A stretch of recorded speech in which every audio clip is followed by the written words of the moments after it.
And then they saw me in a bra, and that was it.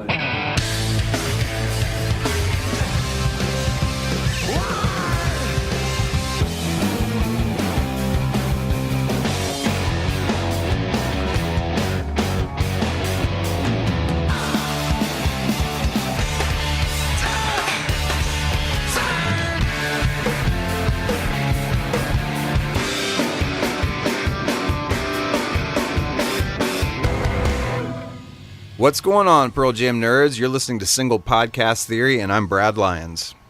And I'm Brad Blazek. Welcome to this week's episode, Letterman. Hi. Part 2. What up? What's going on? You know, you always ask me, like, how are you doing? Mm-hmm. And I never ask you. I know. But maybe this isn't the right time to ask you. Is this really the time to bring this up? Sorry. I'm good. You're supposed to be the one reining me in this episode, right? Yeah. That was the game plan? Well, yeah. God. Anyway, reset. How are you, Brad? I'm good. Did you say it's snowing there right now? It was earlier, yeah. Isn't like it insane? For real snow, like sticking on the ground, real? Or just no? It wasn't sticking, but it was coming down pretty hard.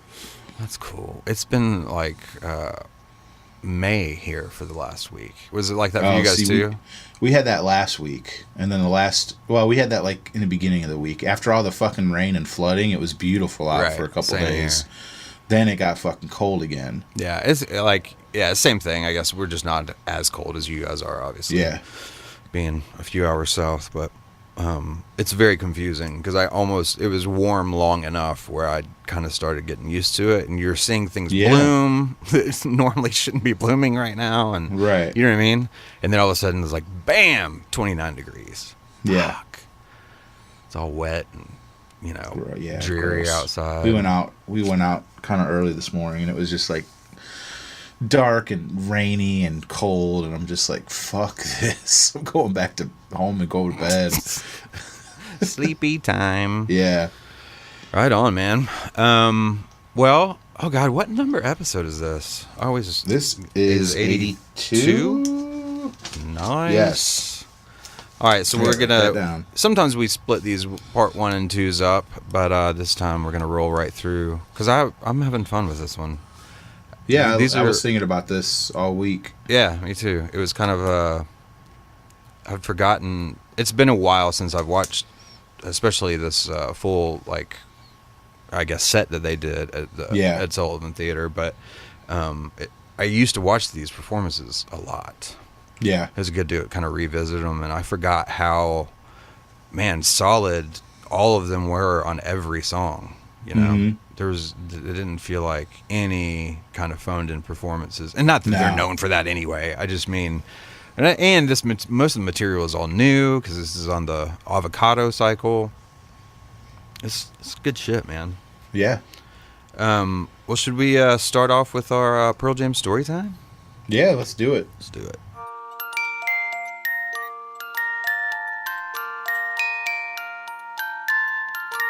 Good evening. This is Storytellers. We are here to tell stories. We just have friends up here that are listening to stories. Have I got a little story for you? This is the true story.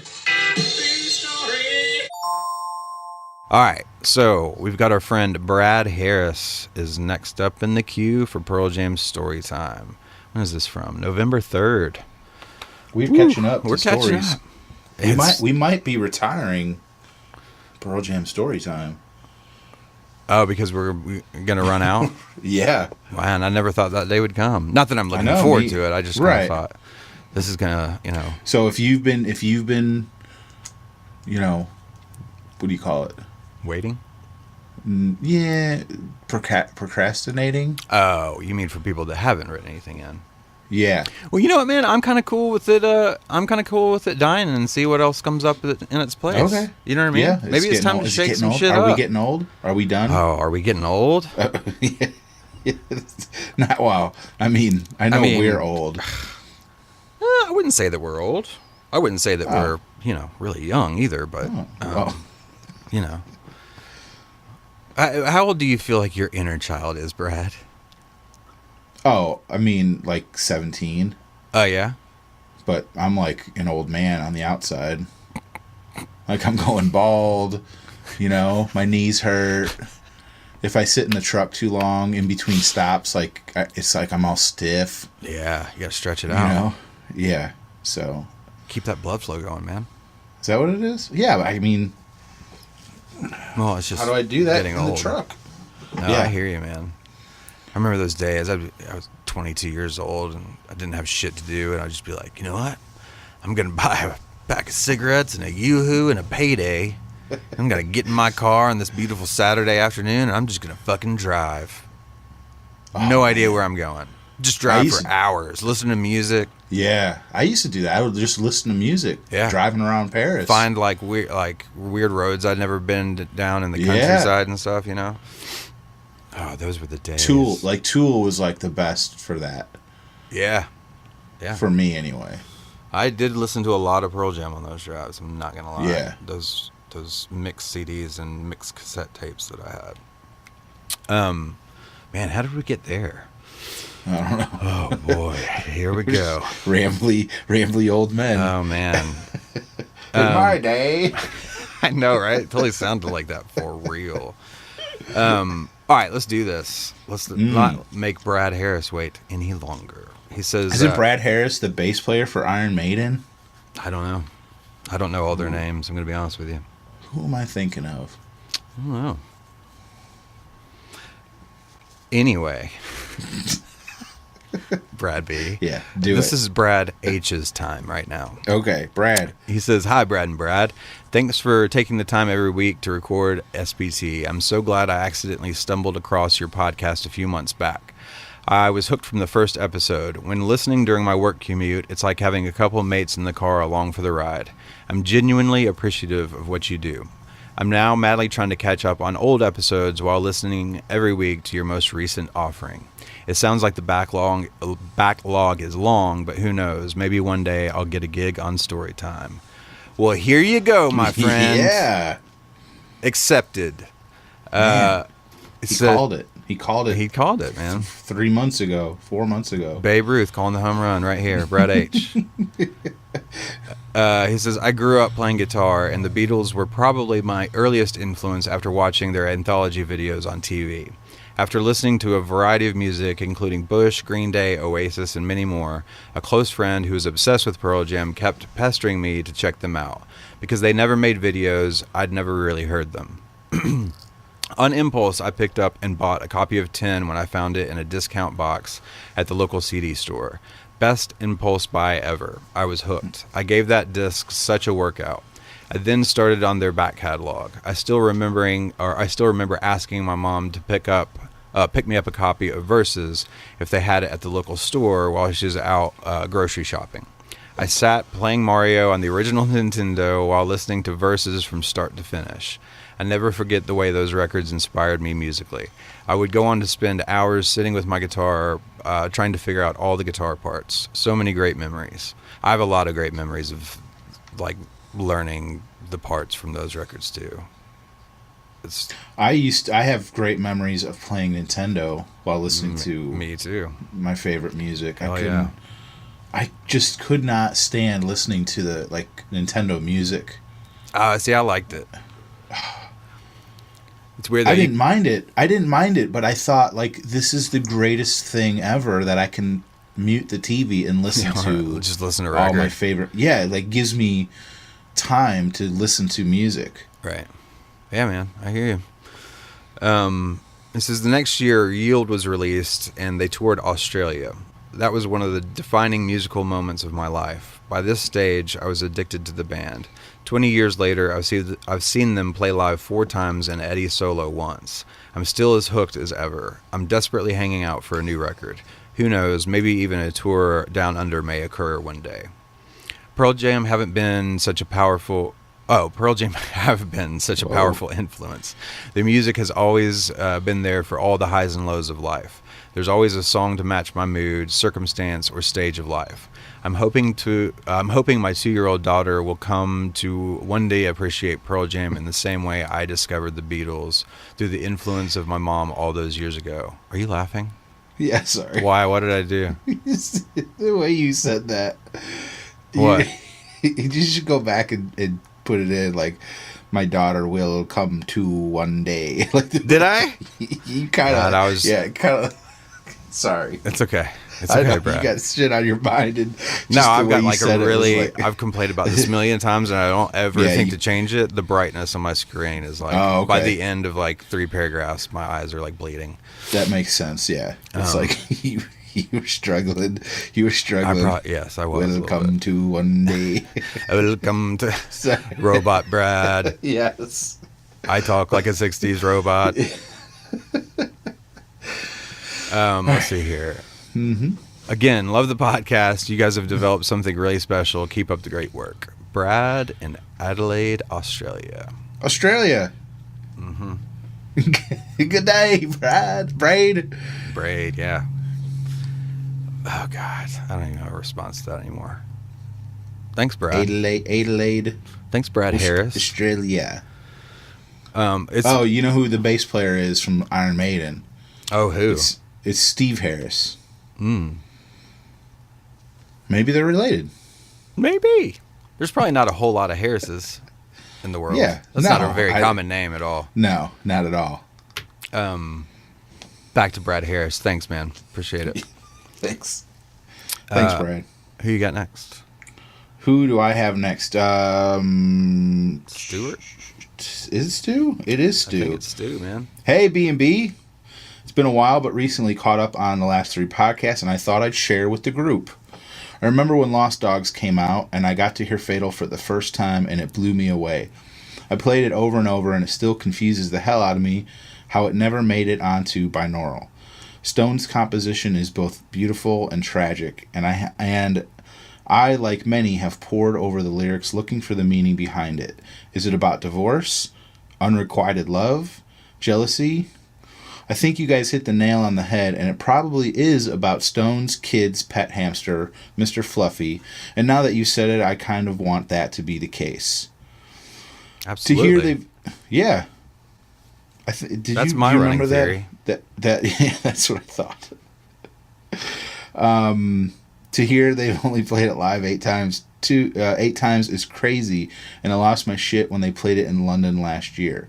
It is a moment I'll never forget. On a side note, I loved playing with Play-Doh as a kid. I used to mix the colors together to get brown and then put it through the spaghetti machine thing to make it look like it was taking a shit. My daughter plays with it now and I showed her the poop trick the other day. I'm such a responsible parent. My wife was not amused. Oh, man. You know, That's how every my- kid has to have one parent like that. Right. It's got to be there. Yeah. Oh, that's me. I identify with the my wife wasn't amused line so much. See, I hated putting the colors together. That drove me crazy. Oh yeah. Well, I would I would try and pick out every little speck of another color. You know, if my ball of Play-Doh was yellow and there was like a couple specks of blue in there, I had to like get it out. Oh no, but the rainbow spaghetti shit is the best. Yeah, no, that's very, yeah. Mm-hmm.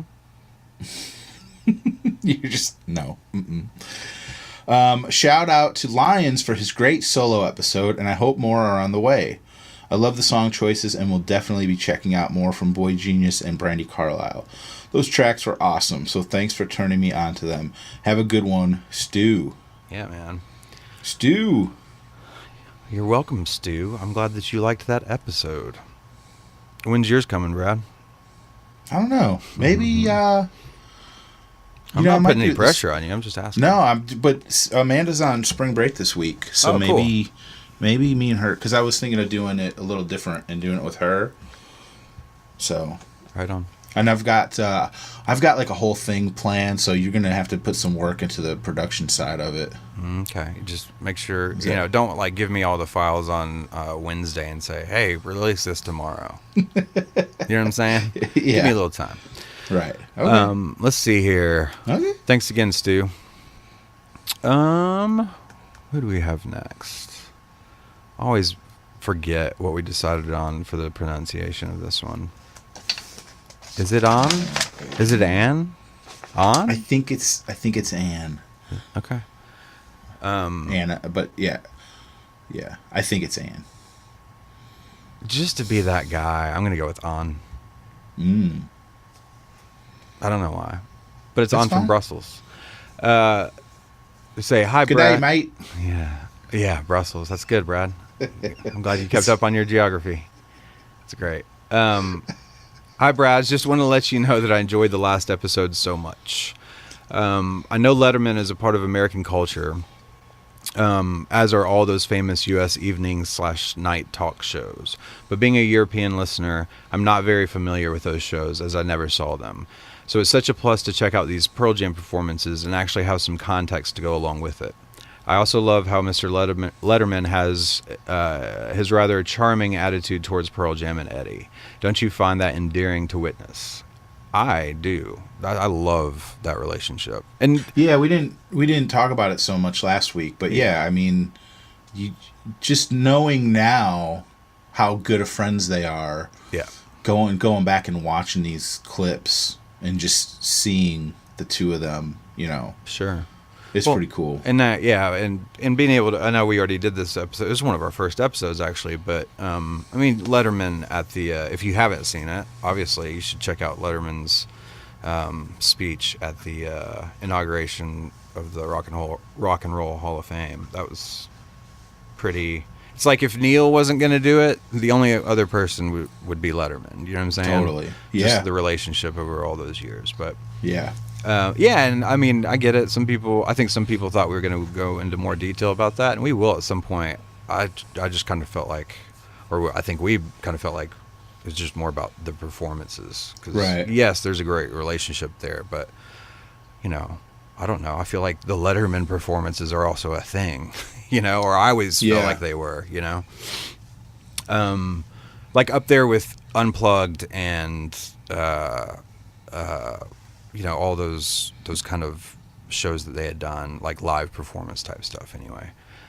Saturday Night Live stuff, those kind of performances. Yeah. Okay, where was I? Oh, don't you find that endearing to witness? When I look at some SNL fragments, on the contrary, I always feel a bit annoyed by the attitude a Sandler or even an Estevez had on screen towards Eddie. Yeah, some of those outtakes are a little like Estevez is. I don't feel like Sandler was ever weird, but Estevez definitely stood there with looks on his face like, fucking get me out of here. Yeah, I wonder about that too, because I don't know if he's just in another zone because they're like doing TV and trying to like get ready. Are you talking about Estevez or are you talking about? Yeah, Okay. Estevez. Because they are like, he's not supposed to be on camera, so you're kind of catching him at a weird moment. And I don't know if it's like he's just a smug asshole, or the problem if there's with that, no context for what we're watching. right? When they're probably like I would say that if you don't understand like that kind of a job where it's the misconception everyone has about like being in a touring band or being an actor or an actress, you know what I mean? Like it's a lot of sitting around. Yeah. Like you doing your craft is a very small amount of the time that you spend. You know what I mean? Like these people are like he has to stand there while they film stupid bits, right? And maybe he hasn't had a break, and because they do that whole show in a week, writing, rehearsing, the whole deal. He's probably just fucking tired and is like, this is boring, and I wish I didn't have to do this part of the job. Yeah. Well, and at some point, it seems like him and Eddie start talking about something. Yeah. Like, it seems like they're just two guys having a conversation. Or maybe I'm mixing that up. Well, and Eddie can Adam come Sandler. across, like, his shyness comes across sometimes as, like, being super weird and little kind of, like, standoffish and fuck you. And, I don't think that's what it really is, but at the same time, I don't know. I'm not in Eddie's head, but you can make the argument that Eddie comes across like a dick sometimes, too, is my point, Mm-hmm. How dare you? I know. That's Brad Lyons, everybody. But my point is, so do I. Everybody does, Yeah. Like you said, it's all about the context for everything. But this right now is like a total put on. What? Like me. You being nice to me? Yeah. No, not Just you. kidding. Just like this 1 hour a week, this is like the Brad B show. But the rest of my life, I'm just like a total dick to everyone. I thought you were going to say the opposite. What? That you're just a total dick here on the show, but in the rest of your life, you're totally nice. Am I? No, I'm totally messing with you. Let's Freudian get back to slip, the Brad email. Lyons. No, that was very intentional. Let's see here. I really sense a pinch of arrogance, or should I say ego, in condescending manner. Always so visible in persons when they act like that next to a Pearl Jam member. The guys always were authentic and no nonsense from the start. Maybe weird sometimes, often opinionated, but never blasé or smug. Yet maybe I just don't get that American sense of humor. However, SPT always makes me laugh, so isn't that a good sign? Over to the short but most dear comment I wanted to give. Paul's Pearl Jam story time made me cry in my car. First of all, thanks to the SPT Storytellers episode, I became familiar with the fans changed the meaning of the song thing. It was a big revelation to me, because that is how I used to listen to it as a teenager when the song came out here. It wasn't until later that I better understood the more bitter origins and themes, and started to feel a bit uneasy singing along. This remained so ever since. But thanks to that specific SPT episode, I know better and finally feel comfortable to call alive my, in quotes, survivor song again, and sing along without feeling awkward. Thanks, B&B. You're welcome. Hearing the story from Paul was just so meaningful. Sooner or later, we go through struggles in life, and some are so overwhelming that they feel like big waves that risk to swallow us whole. I'm using too many illusions now, sorry. So standing there at that moment in his life, surrounded by all those people chanting, yeah, I guess Brad B's invitation was fine enough, or did I miss the edit? No, the edit wasn't done. We were trying to get that episode out, and I didn't get a copy of that song in time. So, but thanks to Bagel for getting to it. He did get it to me, but maybe you could put it in now. Maybe, yeah. Maybe not. Yeah. I guess I'll find out You with will. everyone else on Monday. When you re-listen to the episode. Yes. Must have felt incredibly heartwarming and empowering to him. Hearing this story makes my desire even more to see and hear this song live one day. I guess that many seasoned Pearl Jam concert fans find Alive to be just another obvious appearance in the encore list. But to me, it would mean the world to actually experience it as a kind of deliverance after suffering sorrow and grief, but also knowing I'm blessed with survival and healing. Well put. That was nice. Thanks so much for another epic episode. Have a great end of this week. Thanks so much, man. Appreciate it. Yeah, thank you, Anne. Yeah. I think I wrote her back. I think that the band understands or realizes like the power of that song of Alive. Yeah, sure. And that's why they play it every time, pretty much. Yeah, and I mean, I don't know. I'm not one of those that's like so in deep with. Obviously, I'm in pretty deep with Pearl Jam, but it would be weird for them to not play a song like that right. on the show. I mean, yeah. Are there songs I wish I could see in its place? I mean, I guess maybe, but it'd be really weird to not see Alive or Even Flow at a show, right? Or Porch or whatever. Yeah, but. And yeah, if you're one of those people that goes to every show, then that's kind of like on you if you're pissed off that they play that every time. Like, because you're in the minority. Most people don't go to every single show. Sure, absolutely, that's true. So, yeah. All right, thanks again. And let's, that was almost a segue into Bagel. Bagel's next, didn't he? Yes, he is. Sweet. Hold on. All right, we ready? Sorry. I'm glad that you asked me that question. Yeah. All right, babe. Why? I don't know. You're like ripping paper out of a tablet, or I was getting my notes ready. Good.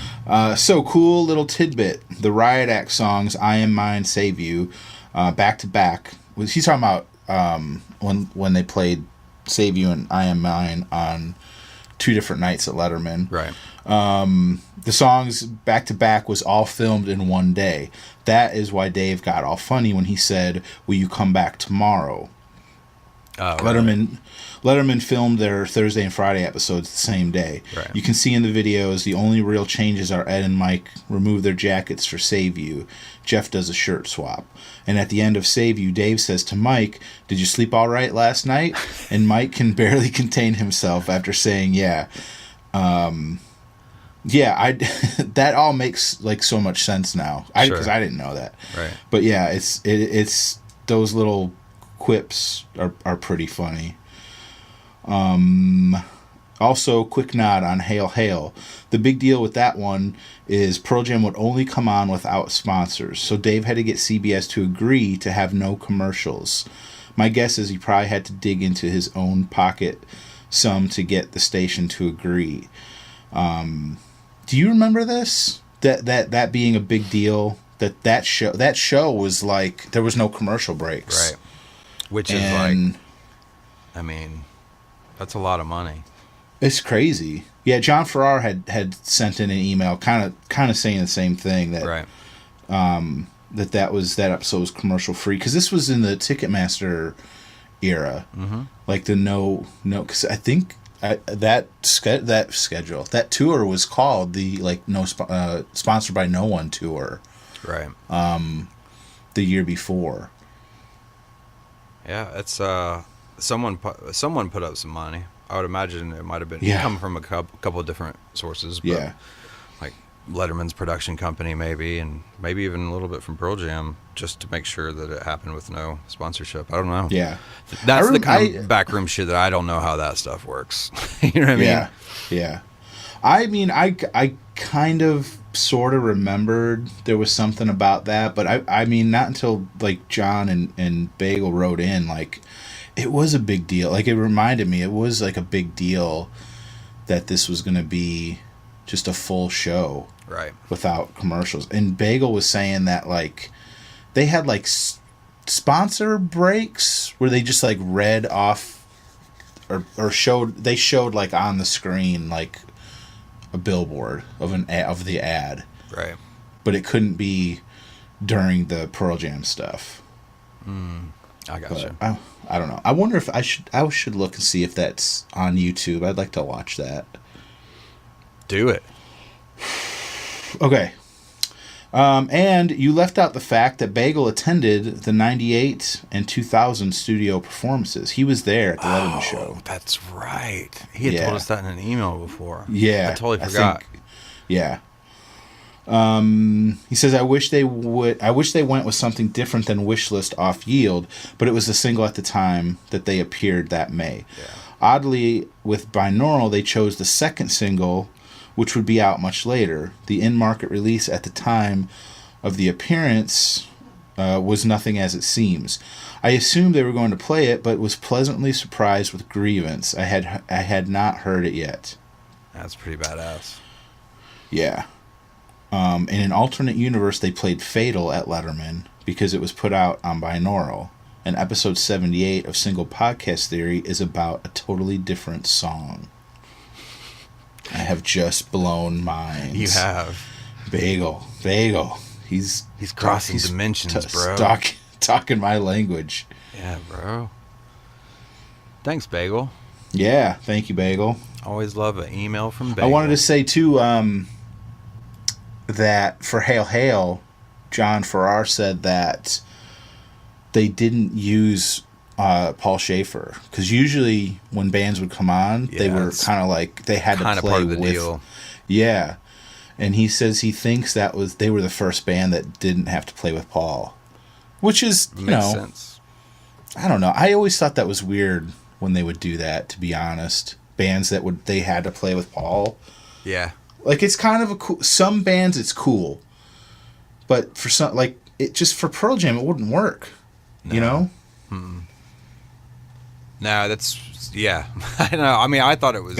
I kind of thought it was always weird. I mean, some cool.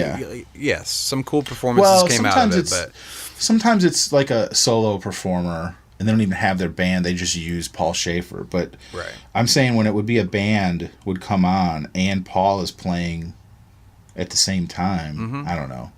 I was thinking about, do you remember, God, what's his drummer's name? Zoltan? Well, he's got a weird name, the drummer. I don't remember. God, in the 80s though, he had his drums were like white with these weird like different colored like shapes on them. Does that sound, do you know what I'm talking about? I don't remember off the top of my head, but Oh man, I was like obsessed with that drum set. They just look so cool. yeah. Because it wasn't just a solid color. They were like All crazy? different, yeah. All trippy.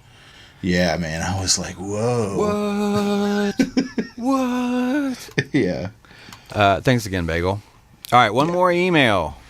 Mm-hmm. My friend Tony Watts. He says, deadly duos or not in the subject line. He says, yo, Yes. you can have these, but I do require the answer to who is who, and I assume you won't have a fucking clue who some of these are. You're right on a couple of them, my friend. Mm-hmm. So basically, you want to kind of set this up? What are we supposed to do here? Supposed to say who's which one of Who would like who if would there be was who in a movie- duo? Yeah. So yeah. the first example is Beavis and Butthead. Mm-hmm. So what's your call here, Brad? Who's Beavis Oh, and who's man. Butthead? I think I got to be Beavis, right? Because out of the two of us, we were talking about this off the air, but like, no, I can't even say it. Yeah, I'll just say this: What, you are did you say definitely. you're Beavis or I'm Butthead? Beavis. Oh, yeah, I'm yeah, Beavis. yeah. You're Yeah. definitely the smarter of the two of us. I'm the smarter of the two dumb people. Right. Agreed. Yes. Done. Okay. Next, This one is obvious Kermit and Miss Piggy. Okay, now Yeah. Kermit and Miss Piggy. Why is this obvious? because I'm a pig. Oh God, I knew. What? I was hoping you wouldn't say something like that. I mean, I'm just going by looks. well, you didn't go by looks on the other one. Yeah, but You automatically went the to that. the obvious thing is by I think looks. I think it works with personality on this one too. It does. Actually, it does if you think about it. Yep. Because like Miss Piggy is I'm like Kermit. You're Miss Piggy. she's in love with you, and she also like Yeah, that's exactly where I thought this was gonna go. she also like flips out at the drop of a hat. Now that part is definitely So- yeah. And you're like way more like even keeled and like, what do you call it? Got a voice like a Like- goddamn lullaby. Yes, yes. Am I right?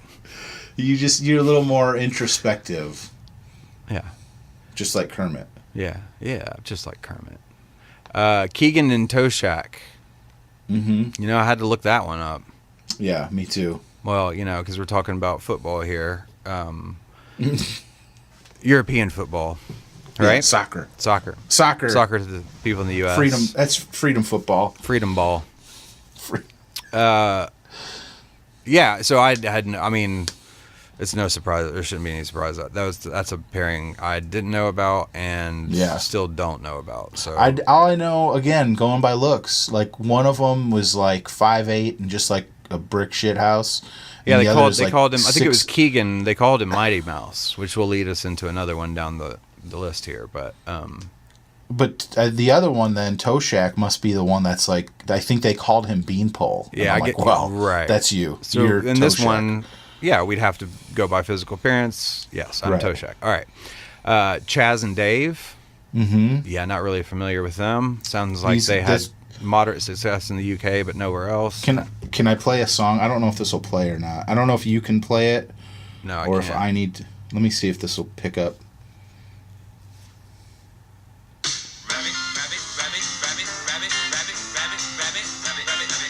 That's not real.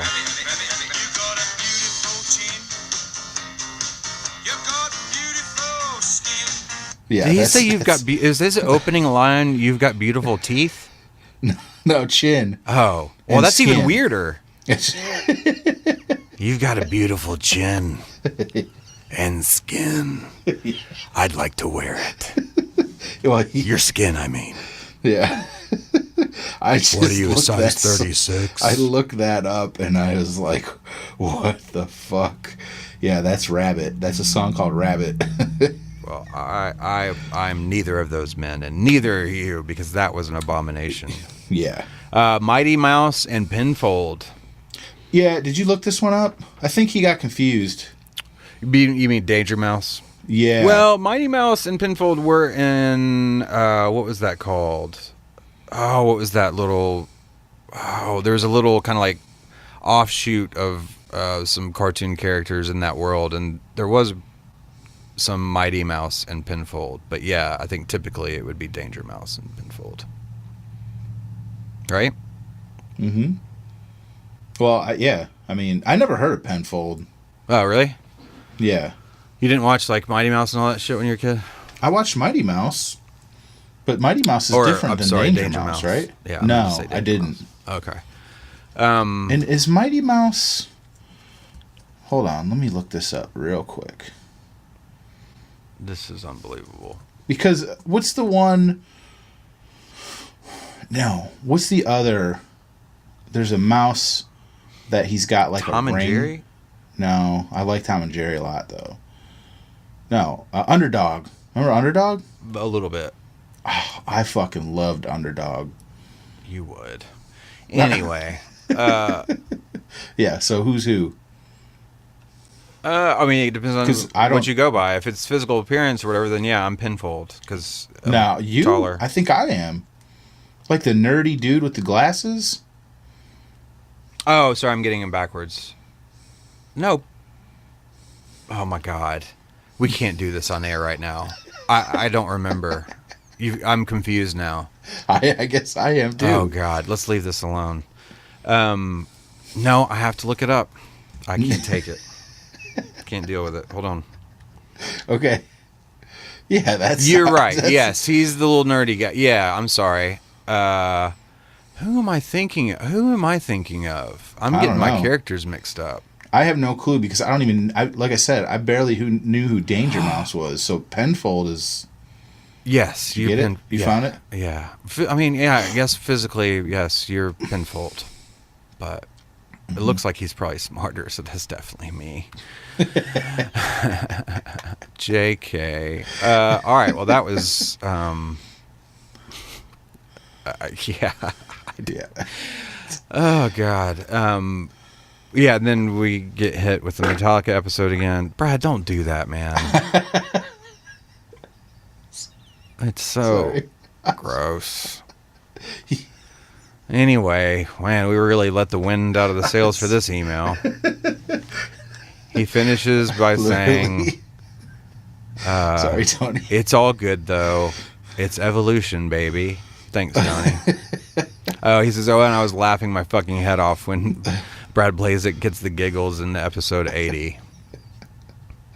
Brad Blazek felt alone in the giggles, but I assure you everyone was not, everyone was not Blazy Lad. I'm going to start calling you Blazy Lad. Well, thanks. Yeah, all right. Thanks, Tony.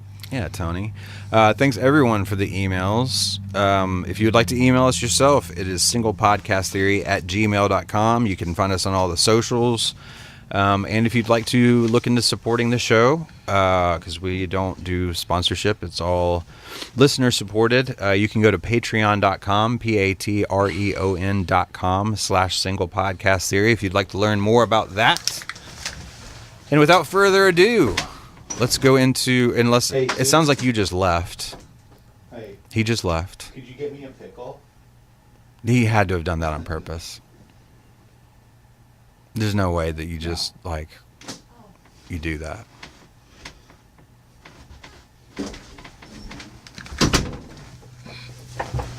Did Yeah. you really just get up and leave and ask for a pickle while I was segueing into the topic? I mean, you had to have done that on purpose. You heard that? No, I heard that. What do you mean? Did I hear that? I said this last week. Do you not understand that you are on a microphone that picks up everything in and out the room? How would I not hear that? I'm bringing everyone into the topic, and then I hear,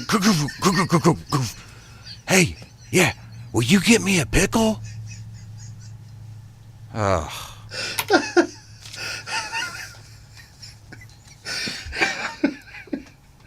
because it's like I gotta go out in the hallway.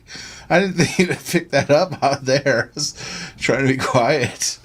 Or how about you don't go get a pickle in the middle of... Doesn't matter. Anyway, this is episode 82. Part 2 of our coverage of the Letterman performances. And here's a little bit of the band intro. Or I don't know. I'll put something here while Brad calms down.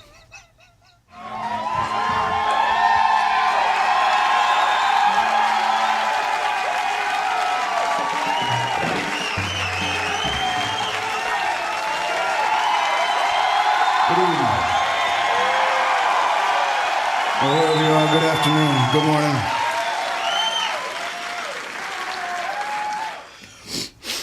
All right, we're back, collected. I just played something at the time of recording. I don't know what I just bounced out to let Brad recover himself. But we seem to be back, I think. All right, so let's talk about this a little bit. Do you have, are you the date man today, or the fact man? Yes, this Cool. was May 4th of 06. And this was 2 days after Avocado had been released on May 2nd. That's cool. So all these songs are fresh. Which it becomes obvious when they played most of the songs during the show was from the self-titled album. Yep. And like we discussed last week, this was they played Life Wasted earlier in the day for the actual Letterman episode that was going to go on the air that night. Yep. But this was how do you say it? Webcast? This was a webcast. So it was broadcast over the internet, like, you know, for anyone who wanted to watch. Is that how the internet works? Yeah. I love the way you explained that. Well, It's Sorry. a webcast, so anyone can watch. On I their computer. I forgot that people know now what a webcast is. Yeah, I was trying to explain it the way it would have been explained, like back then. sure. Which was way different. I mean, that was was that 13 years ago? Mm-hmm. Wow, I'm good at math. Continue. That's it. We're good. Okay, cool. Yeah. Well, I mean, let's just go ahead and start from the top. All right. So they kind of kick off this whole set with Worldwide Suicide. If this feels special to you, it certainly feels special to us.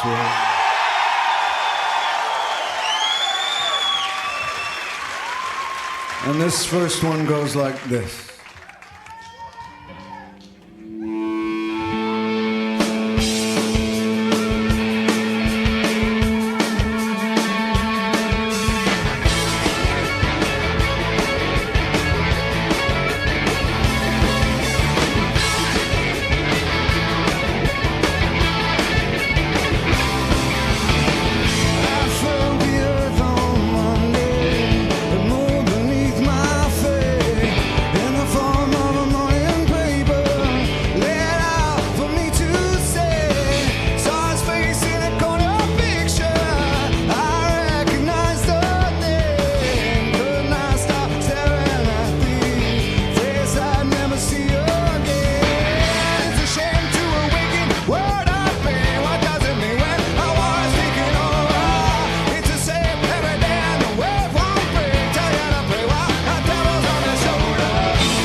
So the first thing I noticed, this is I think the first note I wrote down was that they seem happy, and Yeah. I think they were pretty happy at this point as a band. It seems like Stones seems like really into it from the start. Like he kind of came out with a lot of energy. Mike's Mike. You see him kind of warm up the first couple of songs, but by like the second song he's like in full Mike mode, you know. Eddie seems to be like excited about playing some new music, and I don't know, it just like the whole vibe felt really good to me. Yeah. I love Eddie's that got song. Eddie's got his long hair. Yeah, I love it. Like the long hair look is back. In 2006, you mean? Yeah. Yeah, Yeah. right. Yeah, for sure. He's got the stubble. But yeah, they seem really happy. And again, there's been other circumstances where I find myself feeling this way, and I still can't change where Avocado rests in my top 10 records. But every time I watch something like this, that's pretty heavy on Avocado performances, it's like every one of these songs, I'm like, motherfucker, this is a good song. You know? Yeah. Yet it's still just not. It's like one of my least favorite records, but the songs that come from this record are so badass live. It's like they got some energy back. You know what I mean? Yeah, totally.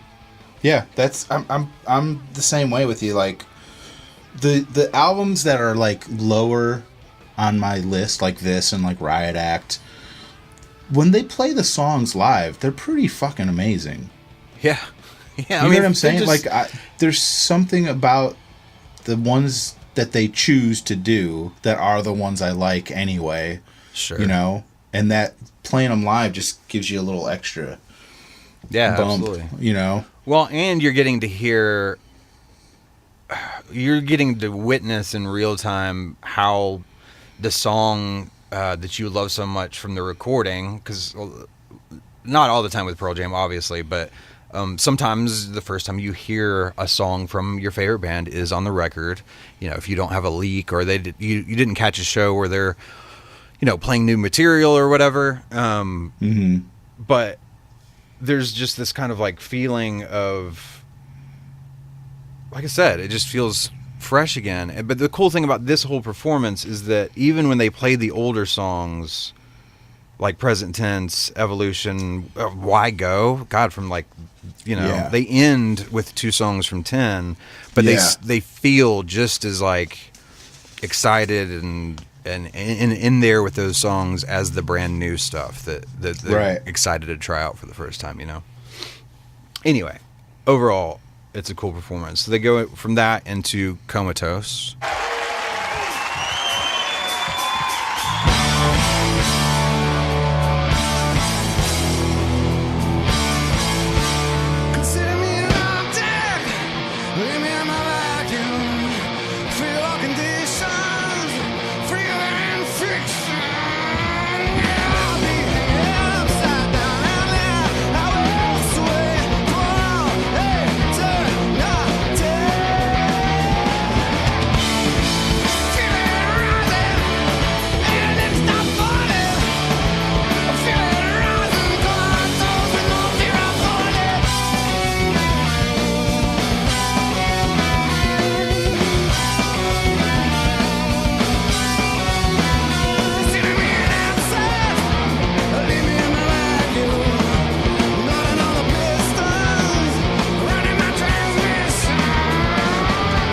And some of these, we were talking before, we're not going to, I don't know, stick around every one of these songs for too long.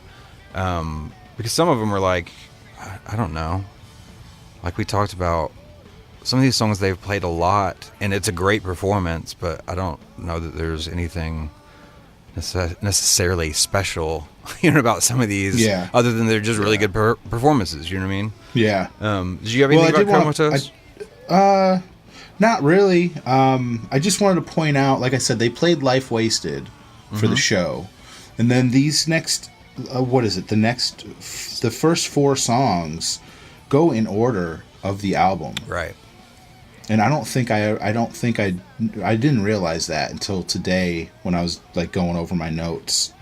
But I think that also goes back to what we've talked about before, and how I feel is that's what's deceiving about. I feel like this record might actually, be able to occupy a different spot in my top 10 if the running order was different. I feel like they just completely fucking blew the wad right out of the gate, and then it's like, well, fuck, how do I listen to these other songs in context when it feels that dramatically different, Yeah. I don't know.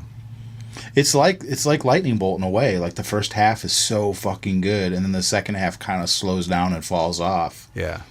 But but Avocado does not fall off the same way Lightning Bolt does. Sure. That's Like true. some of the second half songs on this Pearl Jam album, the self-titled album, are fucking great. Absolutely. Yeah. All right, so they did Comatose, and at this point, you know, this is the first time Eddie kind of speaks to the crowd or whatever.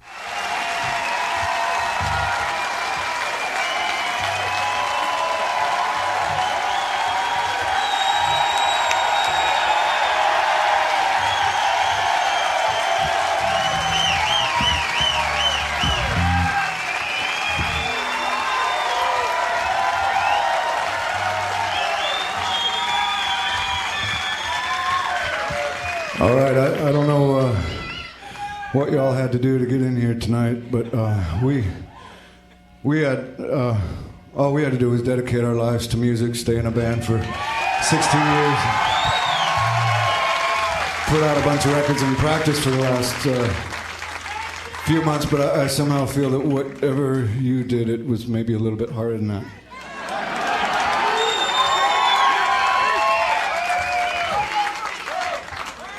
And I think what we'd like to do is another big thank you in order before we continue, and that is to thank Mr. Dave Letterman and his crew and his family for letting us participate in something they've never done, and to donate this beautiful playing space in this theater to allow us to communicate some feelings that 3 years ago didn't seem like it was safe or comfortable to do anywhere. Nonetheless, have a broadcast out to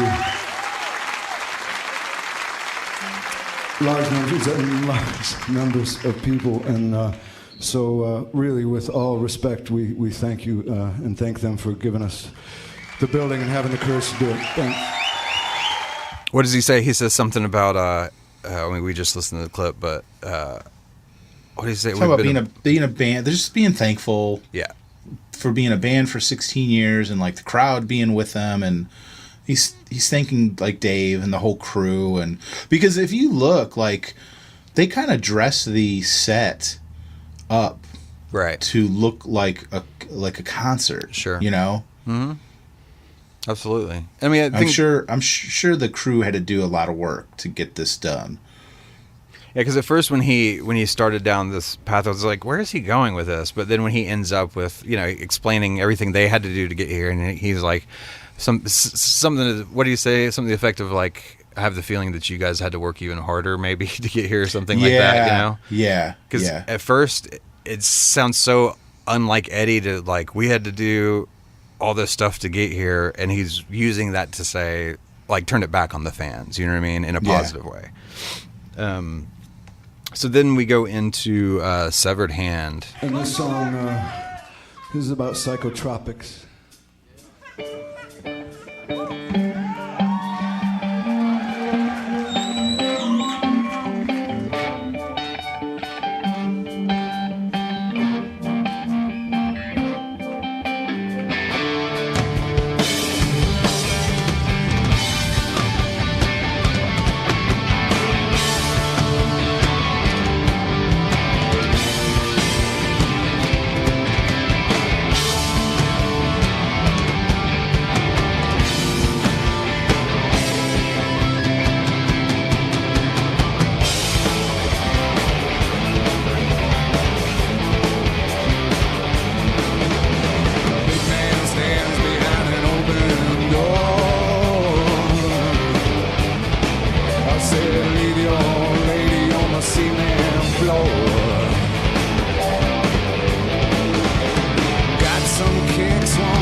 Understand how to see my friend.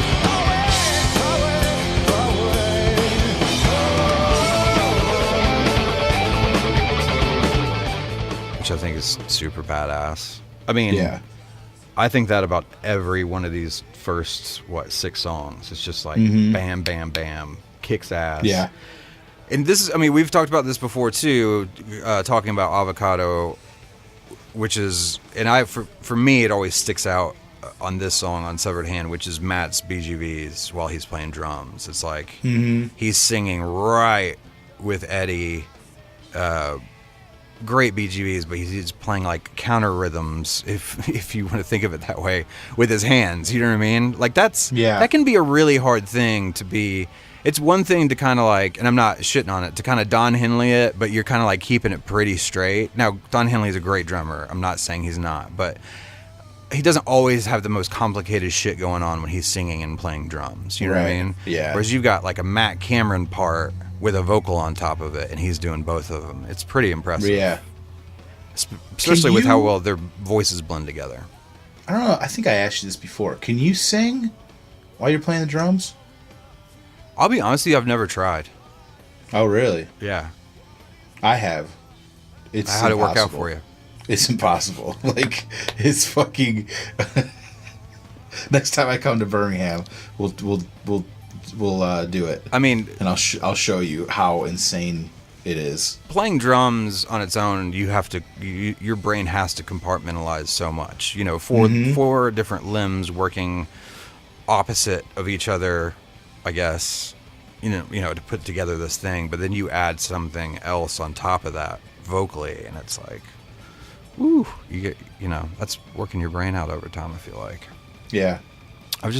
God, now you got me thinking about it. I'm gonna go sit down behind the drum kit after this and see if I can do it. Yeah, see if you can do it. It's just even BGVs. Yeah, for sure. Yeah. All that to say, Matt Cameron's a badass. Oh yeah, I'll totally record that and send it to you for public consumption. That'd be great. I won't put it up. I just want to see. Maybe it's awesome. Maybe you're good at it. Maybe I'm fucking great at it. Mike's solo is pretty great on this one. I did write that down. It is definitely. They all put in really good. There's no like.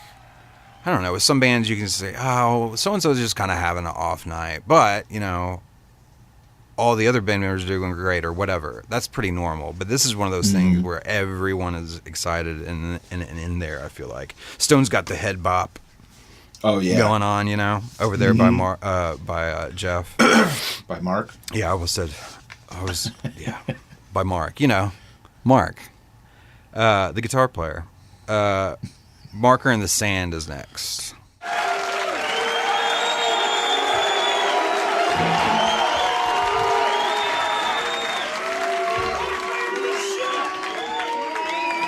This next song's called Marker in the Sand. And by the end, it starts to feel like church, which is actually what this feels like right now.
I can't remember. You like this song, right?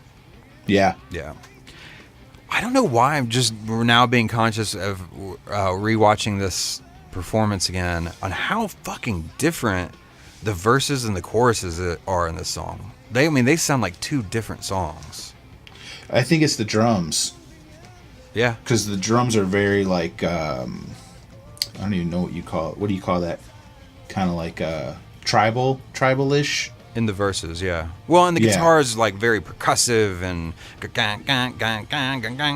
all that stuff, and then it just Yeah. like opens up completely in the chorus. Yeah. You know, it's a nice.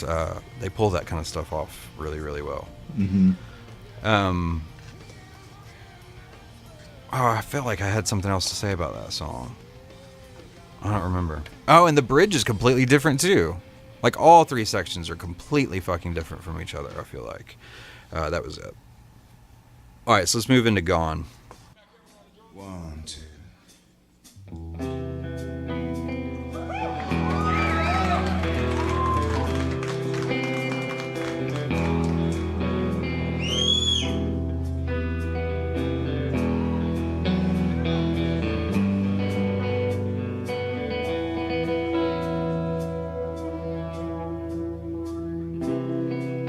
No more upset morning, no more drying evening. This American dream I am disbelieving. When the gas in my tank feels like money in the bank. Wanna blow it all this time. Take me one last ride. For the lights of this city, tell me I'm gone when I'm speeding.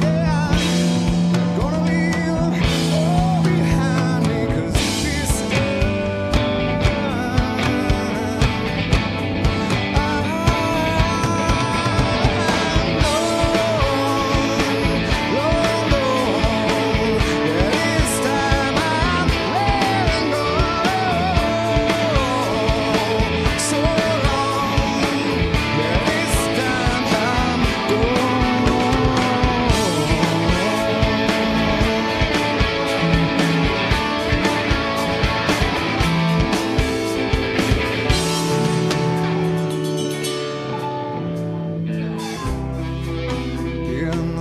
I think it's badass. It's a perfect It's- spot for that song too. Yeah, yeah. Bring it down a little bit. It's just such a good song.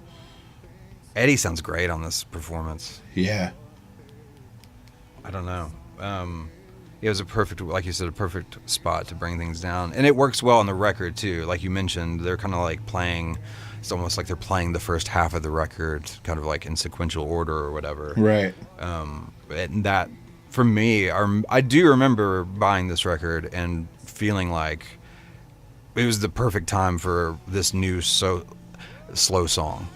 Because Yeah. Pearl Jam obviously is known for the rock shit, but I have a special place in my heart for songs like Gone, when they go for that like black, gone, almost ballady, but it's not a ballad, you know? Right. Immortality is like that too for me. I love that shit. And see, I'm me, like when I hear something slow, I'm real like I'm probably not gonna like this. But I remember, like you said, like when I first heard this song, it starts off slow, but then it kind of takes off, and I Sure. love that Yeah. about it, that it doesn't just stay slow. It does that build, that Pearl Jam build, you know? It's Mhm. like they have, you know, quote unquote typical songs that like start the song all in and end the song all together. You know what I mean? It's just Yeah. like everyone Yeah. like barrels through it. But for me, and they weren't the first ones to do it, but I do remember, you know, when I'm learning their songs and trying to be in bands of my own or whatever, that whole dynamic swell thing that they do so well, like with starting with just like a vocal and a guitar, and then by the end of it, it's just fucking huge, you know? It's not this like pop format thing. It's this like emotional swell kind of vibe that they have going on, you know? All right, so then we got Unemployable.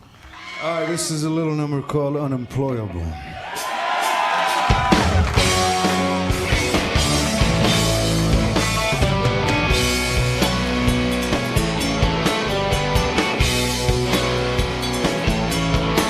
He's got a big gold ring, what says Jesus says, and he's dancing from the past, only what that did when he smashed the middle like a where he kept his thing.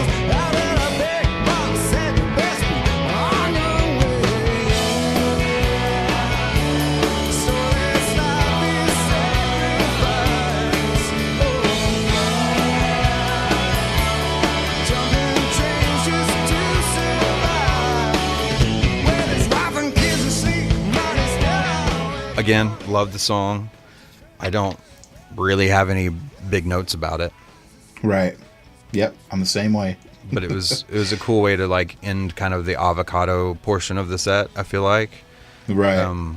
Again, for just like, they're so good at that kind of ebb and flow as far as dynamically over a whole set, and kind of like we talked about with Gone, like finding the right places to slow down and how to bring people back in after kind of like a slower song or whatever. Yeah. 'Cause they go from unemployable into present tense. Has anyone met Mike McCready?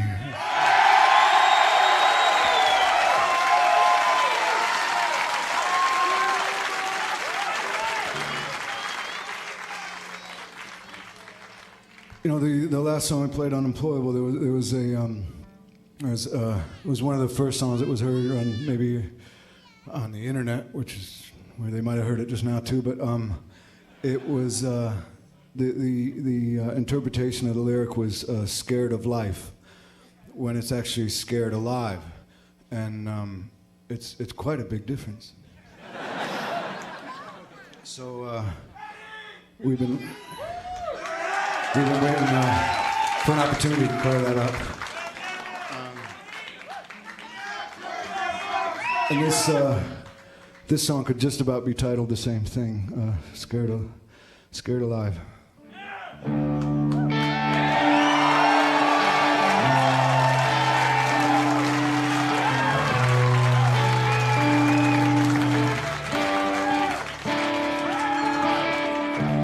Better seen the way that tree bends.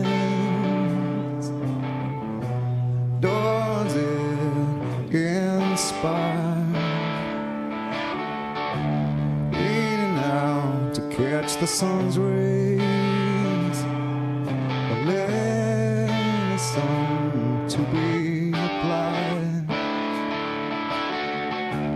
Are we getting something out of this old encompassing trail? You can spend your time alone, redigesting past regrets. Oh, well, I take it.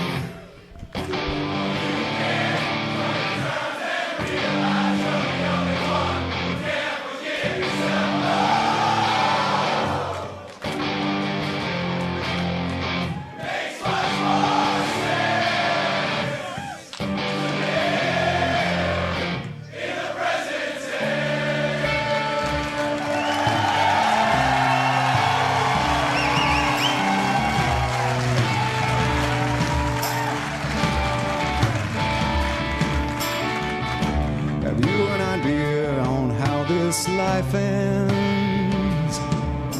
Check your hands and study the line. Have you the belief that the road ascends off into some light? It seems for some I see it's become harder to find an approach and a way to live.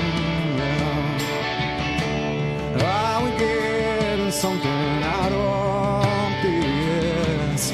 Whoa, big fucking trip. You can spend your time alone, redigesting past regrets.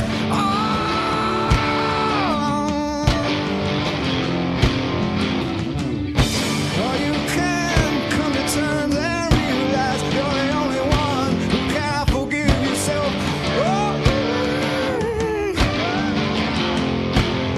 It makes much more sense to live in the present time.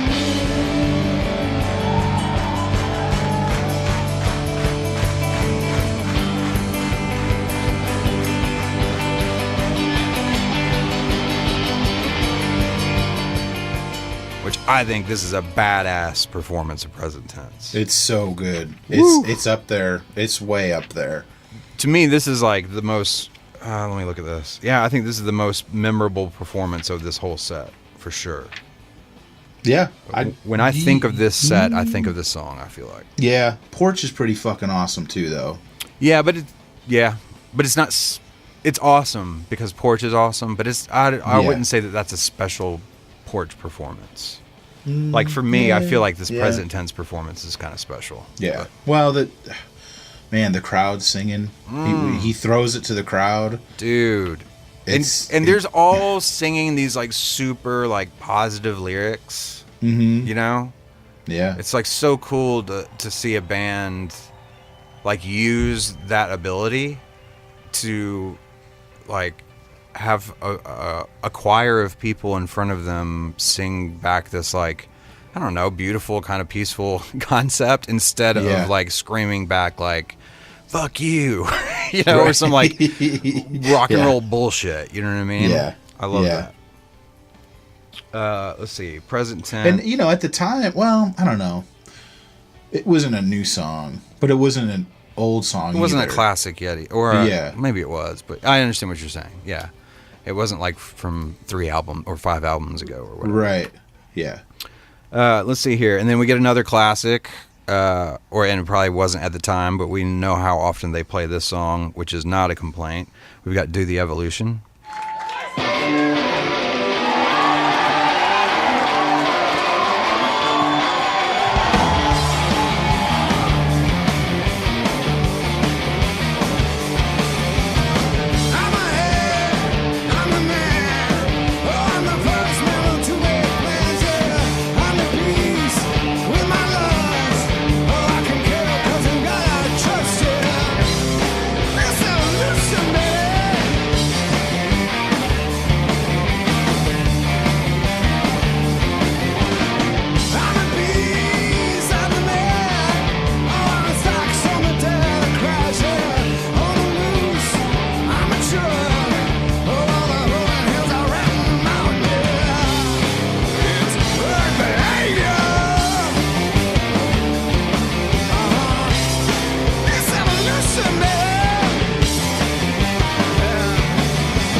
Yeah, dude, this one's badass too. Yeah, totally. Again, and it's such a, like, it's not hard to find, on YouTube, many different performances of this song. It's kind of like, should not be a surprise to anyone at this point when it's on their set list. You know what I mean? It's kind of one of the staples. But even having said that, I still feel like it's like an exceptional performance of that song. Mm-hmm. Because this is... how many albums in between? Just one, right? Oh God, you put me on this. No, 2, because Riot Act. And Riot Act. I was forgetting Riot Act. Yeah. Anyway. Just like present tense, but it still it felt new at the time. Yeah, I mean,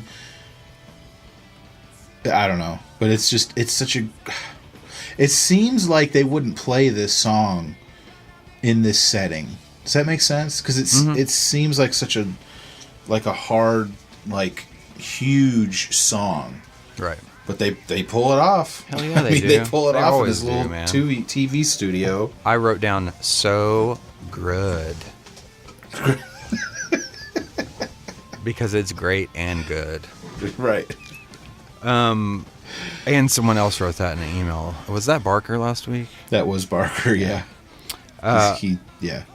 Well, so at this point too, though, they realize, I think it's Mike brings it to Eddie's attention that they've actually got a little bit more time than they thought that they did.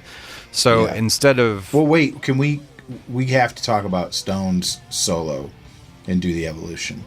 Oh, okay, cool. Because I just want to point it out, because he doesn't solo that much. And sure. It sounds, his guitar tone on that solo is fucking awesome. Yep.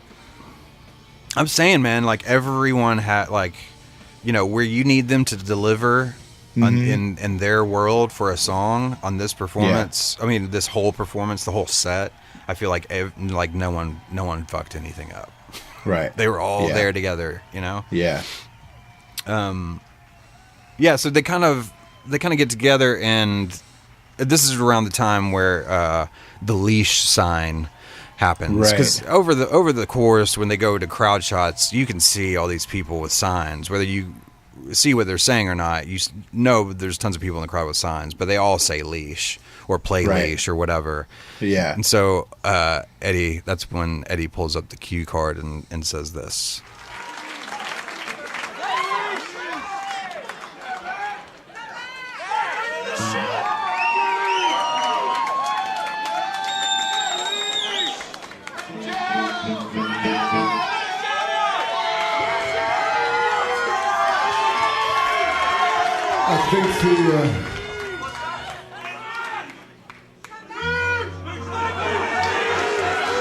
I think the crew and those who work here on a daily basis, they'll back us up on this. I think this is the warmest this building has been since the early '60s. Maybe.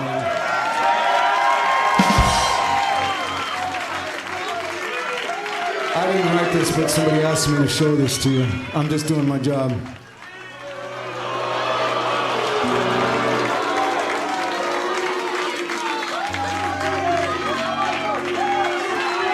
This was the cue card they made up for Dave to announce it himself.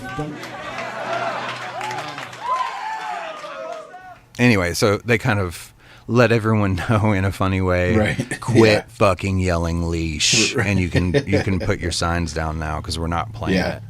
And I just want to throw this out there, if anyone knows what the whole thing was, if that was like fans. I'm sure fans, God,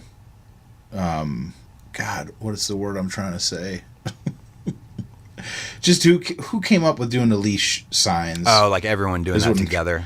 Yeah. Was that like a throwback to when they played Breath, on that tour in '98? Right. When people were doing the signs at each show, and then they finally actually played it at MSG. Right. I just wonder if this was something like that. Yeah, I don't know. I'm sure someone out there knows. Yeah. So they basically realized they can play one more song. So they, Eddie already had the guitar on for Porch. Right. Takes the guitar off, and they end up calling the audible and going into Why Go. We had one more song, but then they said we have some extra time, so we're just going to figure out.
Man, this song still... If you had asked me when 10 was out, before Versus was out, if you had asked me what's one of the songs that's going to hold up... Now, songwriting-wise, all of that stuff, the whole album holds up. But I felt like... I'm surprised that Why Go is one of those that really holds up, and especially live. And I get it. Yeah. It's an easy song for everyone in the band. It does not utilize a ton of Eddie's vocal range. He's all kind of... he has to be intense. It's an intense song, but he's not going super high up into the rafters with, notes he's trying to hit or anything. It stays pretty together the whole time. And it's like, guitar-wise, it's just most of the song's just a groove on an E. You know what I mean? Yeah. Well, Mike playing the intro part with the slide. Mm-hmm.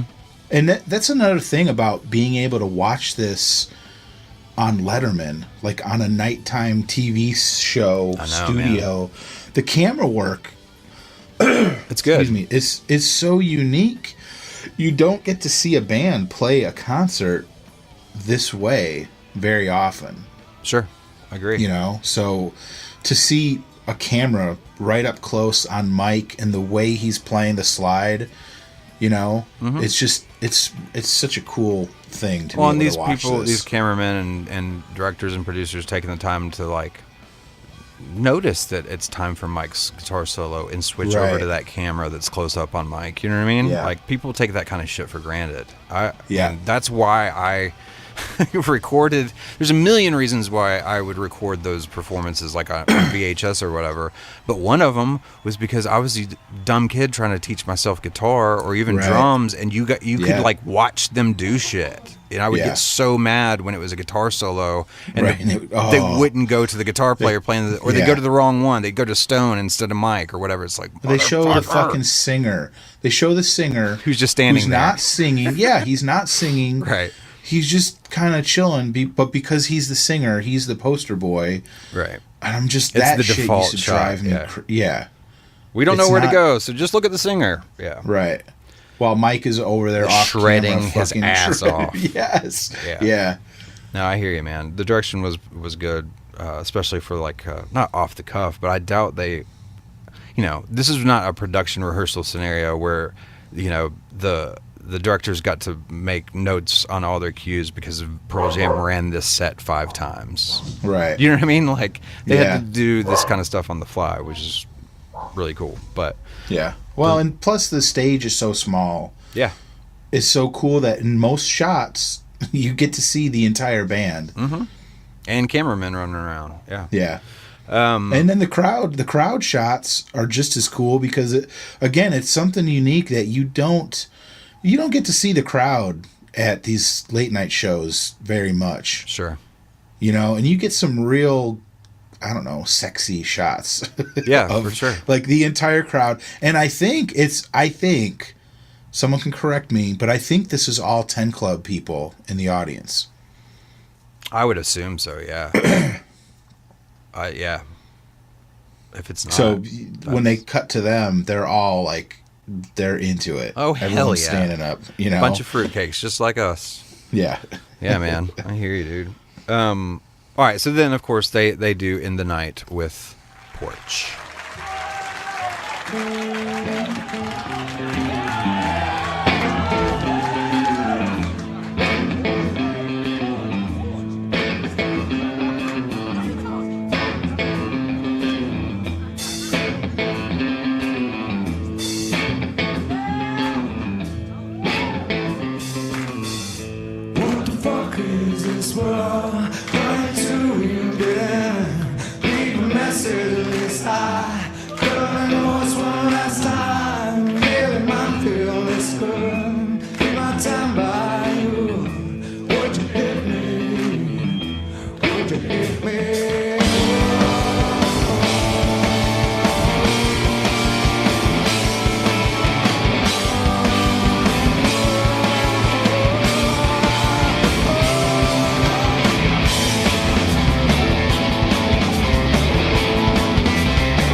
mean, it's a great performance, but we've all seen Porch a bunch.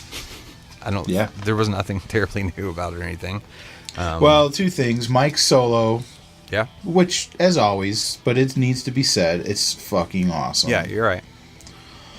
And then the tag is the Beatles' I Want to Hold Your Hand, That's right. which, if you know, I don't know, I wonder if people know this, but this Letterman show is recorded at the Ed Sullivan Theater in New York. And obviously the Beatles, like, I'm sure I'm not wrong in saying their most famous performance is when they were on Ed Sullivan. I mean, that's probably the most important and famous musical TV performance of all time. Right. Let alone just the Beatles. But yeah, you're right. Any band. Yep. It's got to be, right? What else? I mean, off the top of my head, I can't think of anything. you know?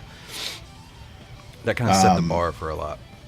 Yeah. So that was pretty cool to hear them playing that, or Eddie at least singing it in the Ed Sullivan At one point, Theater. he said in between songs, didn't he? Talking about it probably hasn't gotten this hot in this room since '62 or whatever. Yeah. Yeah. Because that's a running joke too on Letterman. But I think it's most late night shows or TV shows. Letterman has it like freezing in that studio. Well, you get so many. You get so many people in there, and the lights come on. Yeah. Yeah, I hate that shit. Like being on tour, places are so cold because of that. Like they keep the venues so cold, and then you get up on stage and it's like polar opposite. It's you get on stage and it's warmed up because now you have thousands of humans in a room, but then those fucking lights come down on you and it's like 105 fucking degrees up there. Yeah, it sucks. Well, and Mike was wearing like a giant parka. I know. At the beginning, but by the end, he takes it off somewhere towards the end. Right. It was a cool performance. He's playing. Hey everybody. He's playing that. Yeah. Hey Dharma.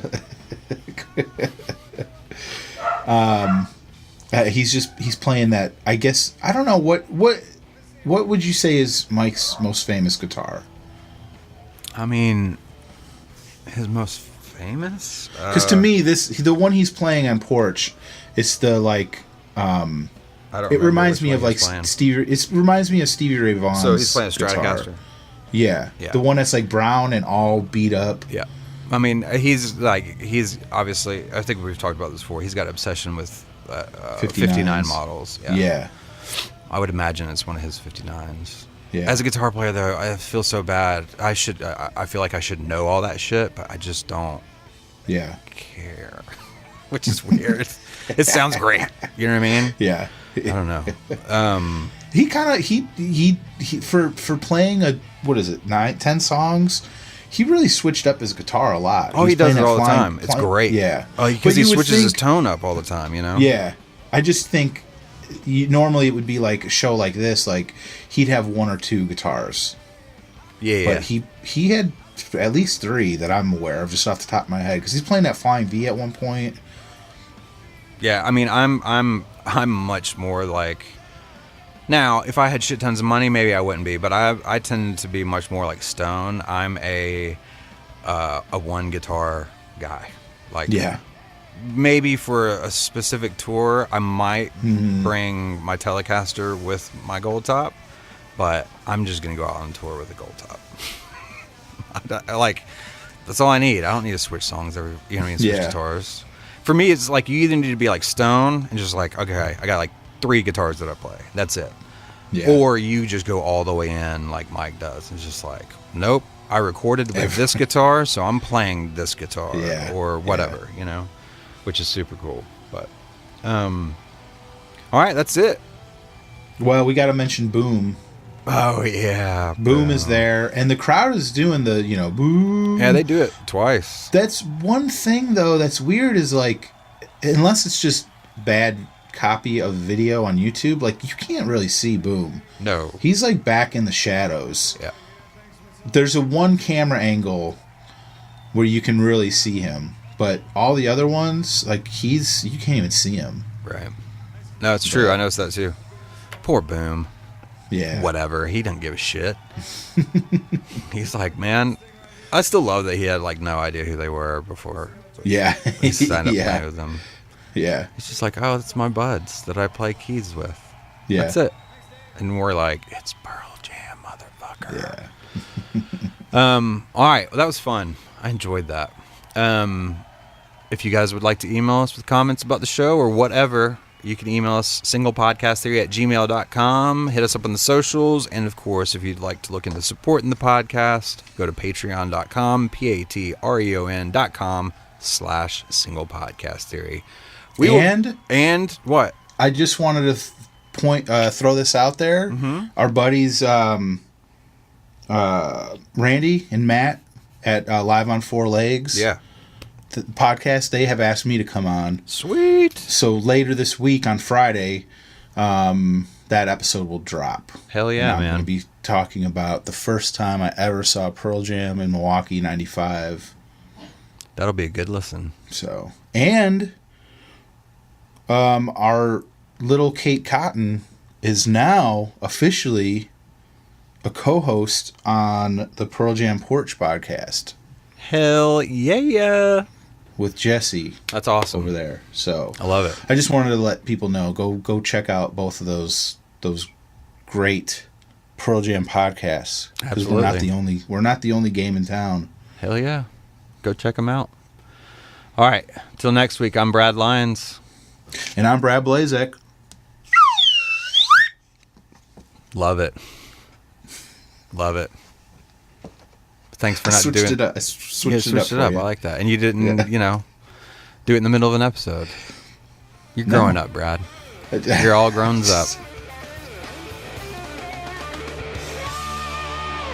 I died, and you just I died, and you watched. I died, and you walked by and said, "No, I'm dead." Fuck yeah.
Thank you, Dave. Thanks, Sheila. Thanks, everybody here. Thanks, myself. We'll see you again, I hope. Thanks to the Strokes for being the Strokes. We'll work on this thing right here, and then we'll see how it turns out next time we meet. Peace, love. Thanks a lot. Thanks, Dave.